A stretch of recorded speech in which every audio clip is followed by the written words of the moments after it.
గత కొంతకాలంగా మన దేశంలో ఉన్న హాట్ టాపిక్ ఎలక్టోరల్ బాండ్లు. సుదీర్ఘ విచారణ తర్వాత సుప్రీంకోర్టు వీటిని రద్దు చేసింది. అంతేకాకుండా గత 5 ఏళ్లలో ఎలక్టోరల్ బాండ్లకు సంబంధించిన సమాచారాన్ని ఎన్నికల కమిషన్కు సమర్పించాలని బాండ్లను జారీ చేస్తున్న స్టేట్ బ్యాంక్ ఆఫ్ ఇండియాను ఆదేశించింది. సుప్రీంకోర్టు ఆదేశాలను అనుసరించి మార్చి 12న వివరాలు ఈసీకి అందజేసింది ఎస్బీఐ.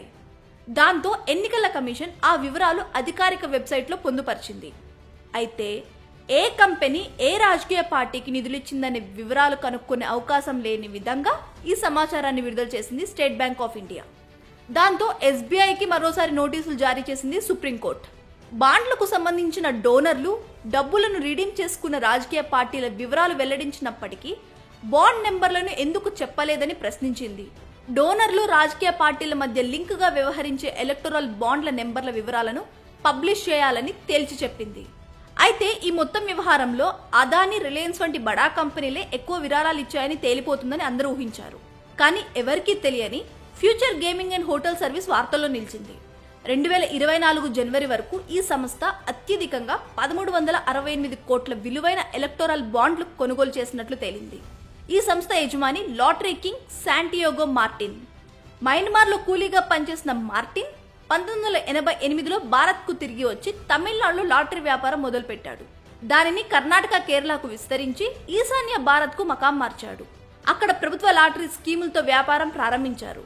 కొన్నాళ్లకు భూటాన్, నేపాల్లో కూడా తన బిజినెస్లను మొదలుపెట్టి ఇతర వ్యాపార రంగాల్లోకి అడుగుపెట్టారు. ఆయన all India federation of lottery trade and allied ఇండస్ట్రీకి అధ్యక్షుడు. మన దేశంలో లాటరీ వ్యాపారాన్ని పెంచడానికి కృషి చేశారు. ఆయన నాయకత్వంలోని future gaming solutions India private limited world lottery అసోసియేషన్లో సభ్యత్వం కూడా పొందింది. అయితే చట్టాన్ని ఉల్లంఘించారనే ఆరోపణలతో 2019 నుంచి ఈ కంపెనీపై దర్యాప్తు చేస్తుంది. 2023 మేలో కోయంబత్తూర్, చెన్నైలో సోదాలు కూడా నిర్వహించింది. సిక్కిం ప్రభుత్వం నుంచి లాటరీలను కేరళలో విక్రయించిందని ఆరోపిస్తూ central bureau of investigation chargesheet చెప్తుంది.